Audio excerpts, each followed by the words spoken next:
はい、こんにちは。画家の塚きのりです。今回は日本美術ではちょっと外せない団体っていうのかな、組織、狩野派についてざっくりとお話ししようかなと思います。狩野派、言わずと知れた、室町時代から幕末あたりまでかな。そのぐらいに活躍した絵画派閥っていうのかな。で、権力者の依頼が主なので、いわゆる宮廷画家みたいな位置づけになるかなと思います。現存するのはね、いっぱいありまして、有名なのがね、二条城の障壁画だったり、宮内庁にあるね、唐獅子屏風とかだったり、すごい名品が、いくつも残ってたりしますね。ではね、始まりから、ね、主要な画家さんを追ってきながらね、その狩野派のそれぞれのね、画風とかについてね、ちょっといろいろね、話していこうかなというふうに考えてます。で、最初、創始者っていうのかな、狩野正信っていう、狩野正信っていう人になるんですけど、東博とかね、作品がね、いくつもあったりとかするんですけど、すごくやっぱり名品が多くて、いわゆるわかりやすい仏画とか、花鳥画ももちろんなんですけど、こういった昔の絵描きさんとかたちって、有名なお寺の住職とか、の肖像画みたいなのを描いたりするんですけど、珍相って言って、そういったのとかを描くんですけど、そういったの中にはね、割とリアルな描写のものとかがあったりとかするんで、やっぱりすごい実力の人だなというふうに思いますね。画面に出てるかな、こんな風なものが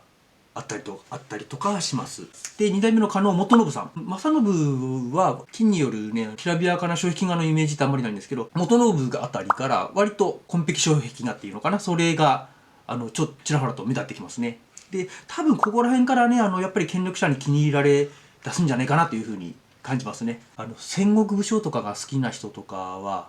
この絵見たことあるんじゃないかな。細川住友像ってあるんで、割と教科書とかにもちらほらと出てきたりするかもしれないです。すごくね、状態がいい感じでね、絵が残ってますね。で、あと、酒呑童子絵巻とか、サントリー美術館収蔵でね、有名なのがね、ありますね。で、狩野派の、すごいところっていうのかな。狩野派のスタンスとして、この絵画集団がのし上がったっていう背景につながると思うんですけど、この、元信正信あたりから割と粉本を大事にするみたいなので、家柄を大きくすることができたっていうのかな。粉本って要はそのひな形みたいなものです。花鳥画の構図とかの見本みたいなのとか、あと鳥とか馬とか、そういった個々のもののね、見本みたいなものとかを多く残してるんですよね。で、弟子さんたちとかね、それを模写して練習したりとか、もしそれをもとに、どっかの絵を依頼されてどっかを描いていったりとかがあったみたいです。なので正信元信とかの粉本を使ってでおじさんがどっかの絵を描いてきて、で正信元信の絵として納品するみたいな、そんなこととかもあったりとかしたんじゃないかっていうところもあるんで、そういったのとかで派閥を大きくしていったっていうのがあるみたいですね。で間をちょんちょんって飛ばして割愛して、間に狩野昌永とか狩野秀頼とかいるんですけど、ちょっと飛ばし割愛して、で狩野永徳、いわゆる狩野派の中で一番有名な絵師になるんじゃないかな。有名なエピソードとかも多いし、時代背景もね、脚光浴びやすい時代だったっていうのがあると思うんですけど、結構信長以来の作品とかが多いみたいですね。洛中洛外図だったり、信長の肖像画もそうかな。で有名なね、唐獅子図屏風とか、そういったのとかがありますね。どれもすごい名品ですね。で、唐獅子図屏風もね、僕もすごい大好きです。当時の権力者とかとつながりが深いし、当然権力者が敗れれば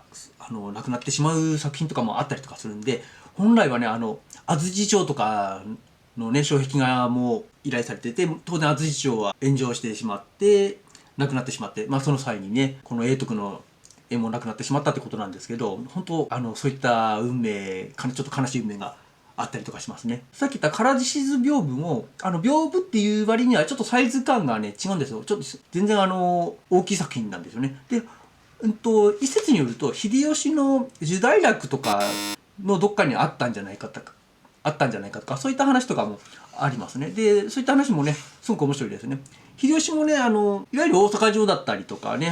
時代楽とかね戦火に飲まれてね亡くなってしまったっていうものなんでね、すごくちょっとね残念ですけどね、ある意味ちょっと歴史ロマン的なものとかもあったりしますね。この永徳あたりからは紺碧障壁画がもうどんどん増えていったって感じがちょっとしますね。時代があるでしょうね。その権力者によく使われるっていうのとあと信長が秀吉の時期とかって、まあ、貿易も盛んになりだ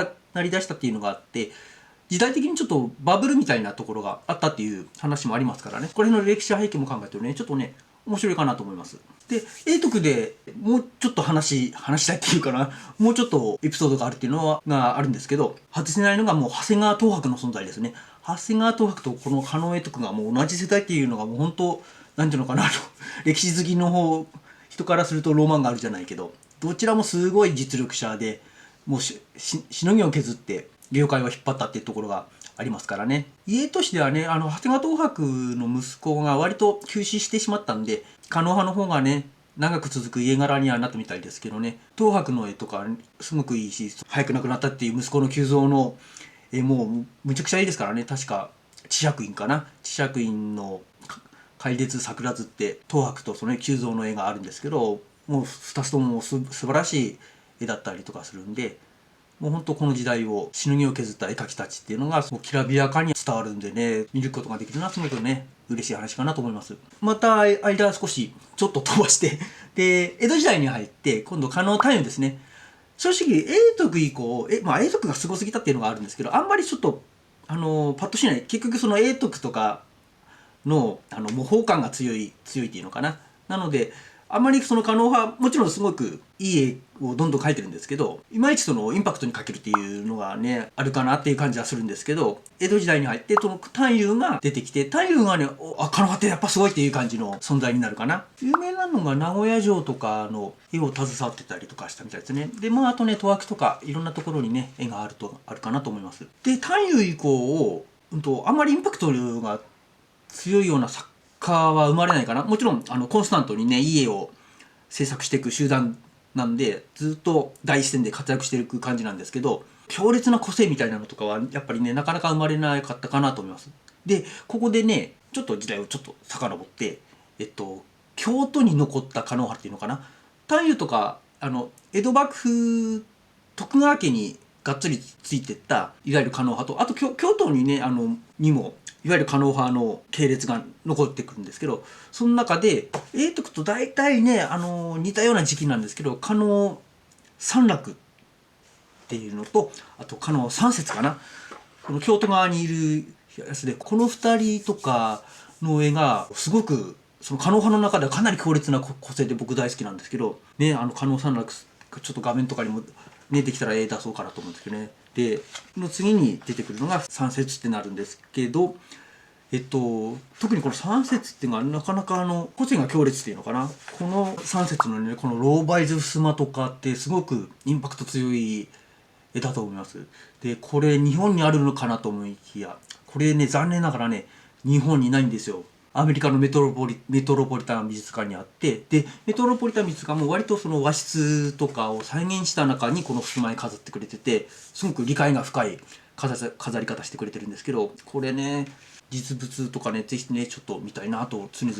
思ってます。でそういった中ねどんどん時間が進んで江戸時代もねもうすぐ終わりになる時に、さっき言ったようにね強烈な個性出す人ってちらほらっとしか出てこなくなるんですけど、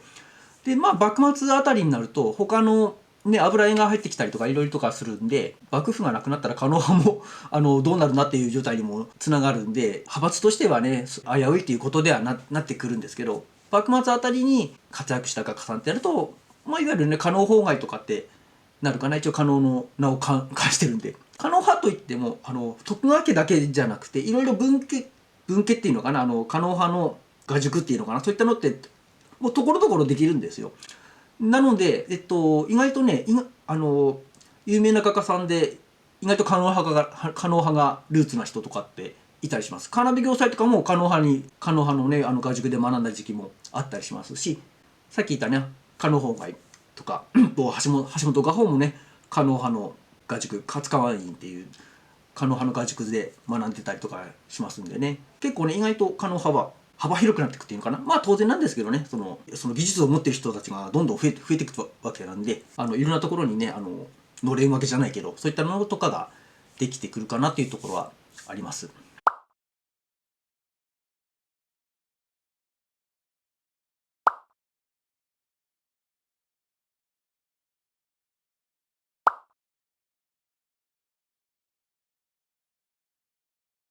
はい。で、狩野派の全体としてはね、ほんとごく一部しか話してないんですけど、まあ全部話すとね、長くなっちゃうんで、これぐらいにしようかなと思います。ではね、この動画いいと思ったら、チャンネル登録、高評価の方よろしくお願いします。ご視聴ありがとうございました。